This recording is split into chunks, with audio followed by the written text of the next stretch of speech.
Menjua-jua, selamat pagi, Shalom. Kita bertemu dalam renungan hari Kamis tanggal 27 Oktober 2022. Dengan kerja keras, kita bisa mengeluarkan api dari batu. Kita berdoa. Kami mengucap syukur atas berkat anugerah Allah sampai saat ini juga. Tuhan tetap memberkati kehidupan kami. Terima kasih Bapa. Dalam nama Tuhan Yesus kami berdoa. Amin. Firman Tuhan Kolose 1 ayat 23a. Sebab itu kamu harus bertekun dalam iman, tetap teguh dan tidak bergoncang, dan jangan mau digeser dari pengharapan Injil. Saudara, dalam nama Tuhan, dunia saat ini banyak menawarkan hal-hal yang serba instan, serba praktis dan cepat. Tapi untuk meraih keberhasilan dalam hidup, tidak ada yang instan. Semuanya membutuhkan proses. Kita perlu memiliki ketekunan untuk melalui setiap proses itu. Karena ketekunan dan kesabaran adalah cara terbaik untuk mendapatkan hasil yang sempurna. Ketekunan adalah ketika mampu tetap bertahan teguh dan pantang menyerah dalam mencapai suatu tujuan. Seorang petani menceritakan kesulitan yang dihadapinya pada musim tanam yang lalu.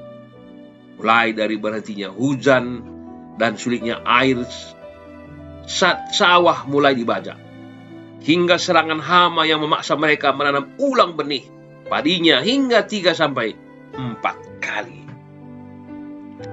Selain menambah pekerjaan, masalah itu tentu menambah keresahan. Jadi apa solusinya? Tetap menggarap sawah sebaik mungkin dengan penuh kesabaran, seraya berdoa agar hasil panen tidak mengecewakan lagi. Artinya tidak mudah menyerah, tetap berjuang meski untuk jangka waktu yang lama. Apapun kendala yang dihadapi saat ini, ketekunan berarti tidak menyerah hanya karena 1 atau 2 halangan. Cepat atau lambat, dengan cara yang mungkin tak terpikirkan, buah-buah ketekunan itu akan menghasilkan buah yang manis. Saudara, dalam nama Tuhan, orang yang bertekun akan bertahan dalam situasi apapun, meski jatuh bangun.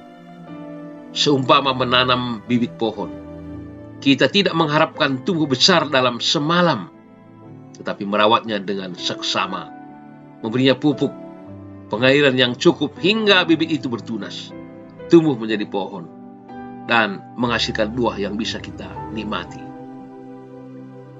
Apa yang dapat membuat kita sering mudah untuk menyerah? Teruslah bertekun dan fokus kepada Tuhan. Meskipun ada banyak pengorbanan yang harus diberikan. Dalam Matius 25 ayat 21. Maka kata tuannya itu kepadanya, baik sekali perbuatanmu itu, hai hambaku yang baik dan setia. Engkau telah setia dalam perkara kecil, aku akan memberikan kepadamu tanggung jawab dalam perkara yang besar. Masuklah dan turutlah dalam kebahagiaan Tuhan. Hanya oleh kuasa Kristus yang berdiam dalam diri, yang mampu memberdayakan kita untuk melanjutkan hidup iman dan bertekun dalam melakukan tugas-tugas kita. Jika kita berhenti menggantungkan diri padanya, maka banyak tujuan hidup akan menjadi beban yang sangat berat dan tidak mungkin lagi hidup untuk terpikul. Akan tetapi apabila kita menempatkan pengharapan dalam kasih Allah, maka tidak hanya kegigihan atau keuletan yang terjadi, melainkan juga kuasa Allah terus membangun kehidupan yang penuh dengan damai sejahtera. Biarlah Tuhan Yesus terus memperlengkapi kita, sehingga kita akan masuk dalam kebahagiaan bersama-samanya. Mari kita terus berjalan, berlari, dan berlomba dengan tetap setia, penuh dalam ketekunan. Maka kemenangan dan berkat Allah akan menanti kehidupan kita. Amin. Nyanyian rohani kita, Dia mengerti, Dia peduli. Menjua-jua, salam sehat. Tuhan Yesus memberkati.